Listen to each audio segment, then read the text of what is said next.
السماء صيبا نافعا. Ya Allah, turunkan hujan yang bermanfaat.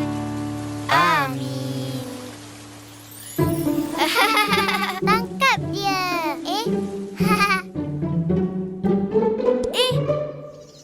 Hujan dah berhenti.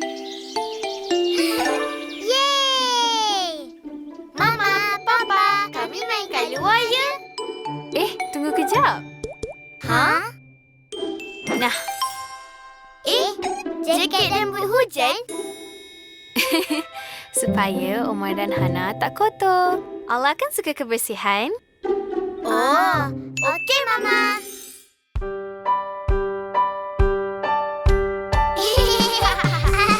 Gembiranya dapat main selepas hujan. Pastikan Mama Papa teman. Lihat sini banyak buah beri. Kutiplah. Kutip sana sini. Omar, Hana jangan makan. Kenapa Papa? Kotor banyak kuman. Banyak kuman? Buah tu dah jatuh. Dah kotor. Bila kotor, ada banyak kuman jahat.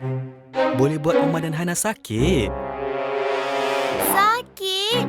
Nanti tak boleh main lah. Tapi Hana tak nampak pun kuman. Mari kita tengok.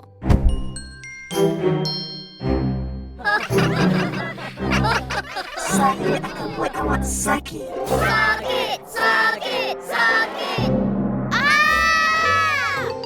Hana tak nak sakit.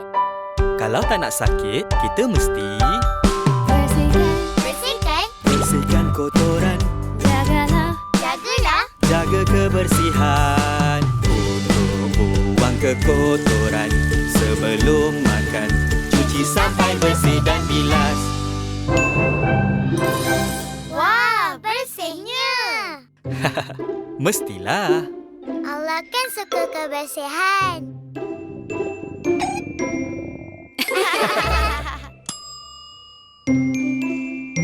Alhamdulillah, pai Mama dah siap. Jom makan. Cuci tangan dulu ya sebelum makan. Okey. Mimi.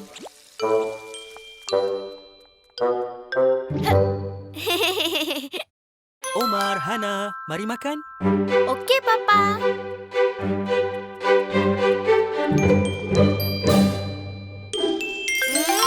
Sedapnya Mama masak. Ya.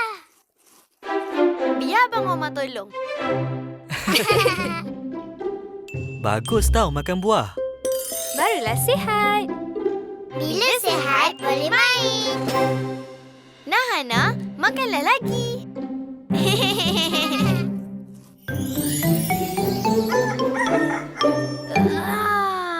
Wah, dah pagi.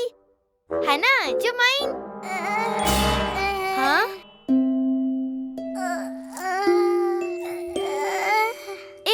Hana.